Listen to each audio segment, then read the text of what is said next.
दुर्गा माता, ये दुर्गा माता कहाँ रहती हैं? दुर्गा का मतलब होता है दुर्ग। दुर्ग देखा आपने? किला देखा? कभी राजस्थान के किलों को देखा? बड़े बड़े किले बनते हैं। किले कैसे होते हैं देखने से? किले चौड़े होते हैं, किले बड़े होते हैं।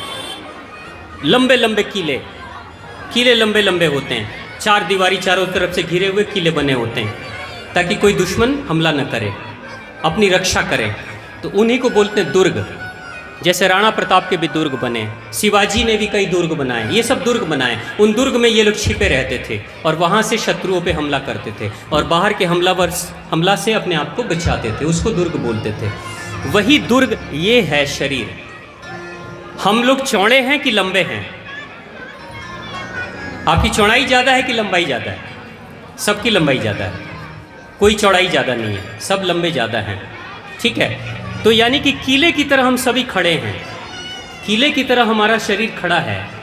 किला यानी ये दुर्ग है और इसी दुर्ग में शक्ति रहती है। यानी कौन रहती है? माँ दुर्गा रहती है। दुर्ग में रहने वाली जो शक्ति है वही दुर्गा है। दुर्ग में जो रहती है वही दुर्गा है। तो दुर्गा कहाँ रहती है? आपके अंदर। किस रूप में रहती है? शक्ति के रूप में रहती है। अब उसकी भक्ति कर रहे हो, उसका पूजन कर रहे हो, उससे प्रेम कर रहे हो, तो उसकी शक्ति का नाश करोगे? करोगे? आपको कोई गिफ्ट देता है, जैसे जन्मदिन में, बर्थडे में लोग गिफ्ट ला कर देते हैं, पैकिंग करके देते हैं, बढ़िया से पैक करके देते हैं ना। आपको कोई गिफ्ट देता है तो गिफ्ट तो डब्बे के अंदर है ना। गिफ्ट तो डब्बे के अंदर है, डब्बे के बाहर गिफ्ट नहीं है, डब्बे के अंदर गिफ्ट है। आपको उसने गिफ्ट दिया या डब्बा दिया? गिफ्ट दिया। गिफ्ट दिया, डब्बा तो नहीं दिया, लेकिन डब्बे के अंदर गिफ्ट दिया। आप अगर उस व्यक्ति के सामने उस गिफ्ट को खोलोगे तो कैसे खोलोगे? चीड़ फाड़ करके खोलोगे, नोच नोच के खोल दोगे, एकदम फाड़ फूड़ के खोलोगे कि धीरे धीरे इज्जत से ऊपर का रैपर निकालोगे, कलर वाला रंगीन जो कागज है उसको भी धीरे धीरे खोलोगे, धीरे से प्यार से डब्बा खोलोगे।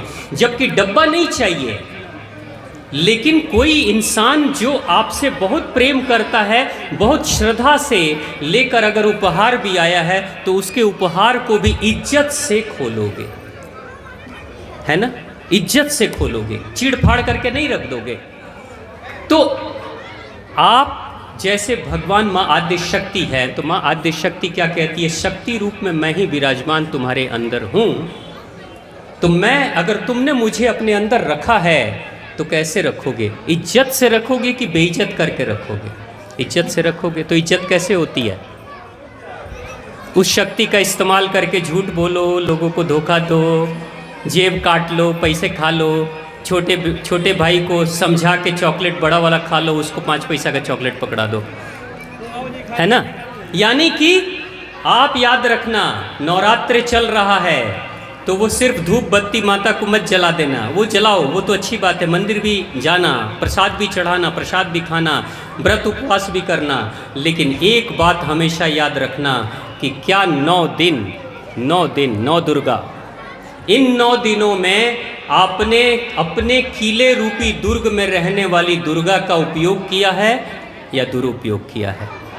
अगर आपने 9 दिनों में उसकी शक्ति का दुरुपयोग कर दिया तो समझ लो कि माँ का दुरुपयोग कर दिया आपने। माँ की शक्ति से गलत कार्य आपने कर दिए तो यानी कि माँ रुष्ट है, माँ दुखी है। आपके हाथ में डंडा मिल जाए और आप किसी कुत्ते को, बकरी को, बच्चे को, पेड़ को, दीवार को मारते रहोगे तो डंडे रूपी शक्ति का सदुपयोग कर रहे हो कि दुरुपयोग कर रहे हो? यानी शक्ति का दुरुपयोग करना अपने आप को माता रानी से दूर करना है। आप जिस घर में रहते हो वहां आपको इज्जत न मिले, रहने का मन करेगा? महल भी होगा ना तो मन करेगा छोड़ के चलो। लेकिन इज्जत से कोई इंसान को झोपड़ी में भी इज्जत मिले ना तो झोपड़ी में सुख से रह लेता है इंसान। माँ क्या कहती है कि मैं तेरे अंदर हूं, इज्जत से रखोगे तो मैं प्रसन्नता से रहूंगी, और मैं जब खुश होती हूं तो आशीर्वाद देती नहीं, आशीर्वाद बरसाती हूं, आशीर्वाद बरसाती हूं। और मैं दुखी रहती हूं तो लाख तुम बड़ी बड़ी बातें मेरे लिए करोगे, बड़े बड़े भजन कीर्तन करोगे, लेकिन फिर भी जब तुम दुरुपयोग करोगे तो मैं एक दिन तुमको छोड़ के चली जाऊंगी।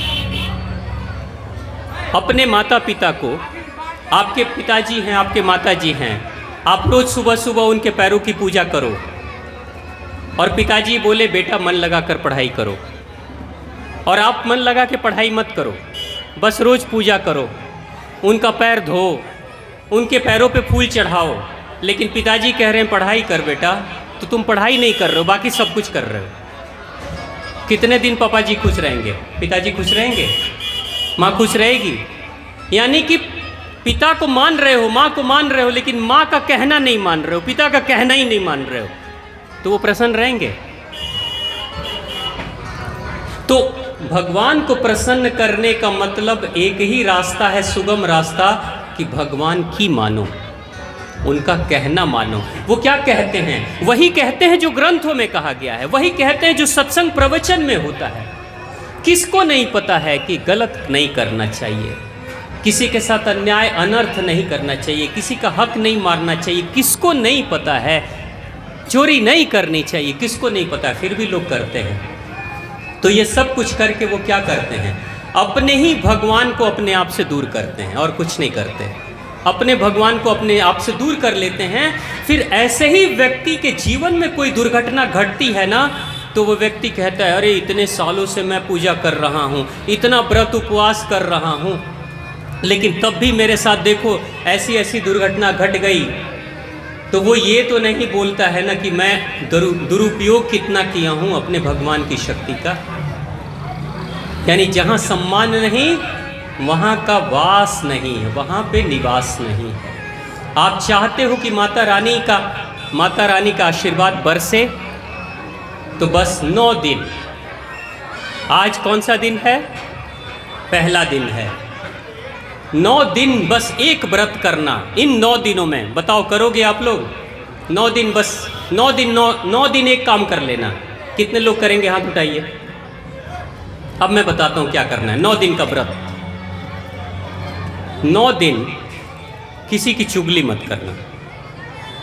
चुगली में मज़ा आता है, चुगली करने, चुगली सुनने में। आप लोग नहीं आता हो, अब तो चनपटिया की माताएं बड़ी अच्छी है, मैं किसी और गांव की बातें कर रहा हूँ, आप अपने दिल पे मत लेना। 9 दिन किसी की चुगली मत करना, किसी की चुगली में रस मत लेना। 2 लोग बैठ के चुगली कर रहे हैं, आप बैठ के सुनते रहो, ये भी नहीं करना।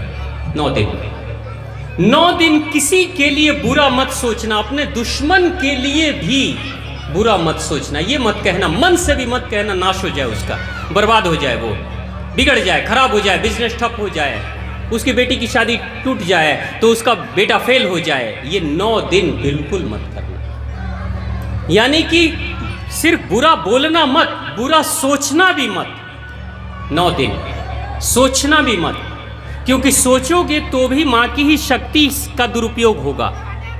माँ की ही शक्ति से सोचोगे। आप किसी से झगड़े मत करना 9 दिन। इन 9 दिन किसी से झगड़े मत करना। 9 दिन शुद्ध भोजन करना। शुद्ध भोजन का मतलब क्या हुआ? शाकाहारी भोजन, सात्विक भोजन 9 दिन करना। मांसाहारी भोजन मत करना, ठीक है? नहीं करोगे? 9 दिन नहीं करना। अब 9 दिन नहीं करना तो 9 दिन कई लोगों को मैं देखता हूँ, स्वामी जी बोले हैं 9 दिन नहीं करना, गिनते हैं, 4 दिन हो गया, 5 दिन हो गया, 7 दिन हो गया, 2 दिन तो और बाकी है, 8 दिन हो गया, अरे कल 1 दिन और बर्दाश्त कर लेते हैं। तो 9 दिन दुर्गा दुर्गा दुर्गा, और 9वें दिन के बाद मुर्गा मुर्गा मुर्गा, है ना? माँ दुर्गा माँ दुर्गा माँ दुर्गा, इधर है ला मुर्गा ला मुर्गा ला मुर्गा। यानी कि ये काम मत करना, है ना? तो ऐसा व्यक्ति जो मेरे कहने पे 9 दिन नहीं खाएगा, लेकिन मन से खाते रहेगा, सपने में कटर कटर करते रहेगा, सपने में भी मुर्गा आएगा कुकड़ू बोलेगा, ऐसा नहीं करना। यानी कि तन से भी नहीं और मन से भी नहीं। यानी आप तन और मन और आत्मा इन तीनों से शुद्ध बनाए रखो। आपके पास बुद्धि है, ज्ञान भी एक शक्ति है, धन भी शक्ति है, शरीर का बल भी शक्ति है। इन तीनों शक्ति का कभी इस्तेमाल गलत तरीके से मत करना। आप बहुत पढ़े लिखे हो तो किसी भी कम पढ़े लिखे इंसान को ज्ञान की शक्ति से मूर्ख मत बनाना, क्योंकि शक्ति का दुरुपयोग है। आप शक्तिशाली हो तो कमज़ोर को पीठ मत देना, क्योंकि हम तो शक्तिशाली हैं। ये नहीं कि छोटी बहन की पिटाई कर दें तो बड़ी बहन की पिटाई कर दें तो भाई की पिटाई कर दें, ये काम मत करना, ये दुरुपयोग है शक्ति का। आपके पास पैसे हैं, पैसे का इस्तेमाल करना, पता चल रहा है कि पैसे का गलत चीज़ खरीद कर खा रहे हैं और तन का भी नाश कर रहे हैं और पैसे की भी बर्बादी कर रहे हैं, ये भी मत काम करना। ये सब शक्ति है। जो लोग पैसे का दुरुपयोग करते हैं वो अपने भगवान को अपने से दूर करते हैं। तो 9 दिन ये काम करके देखना।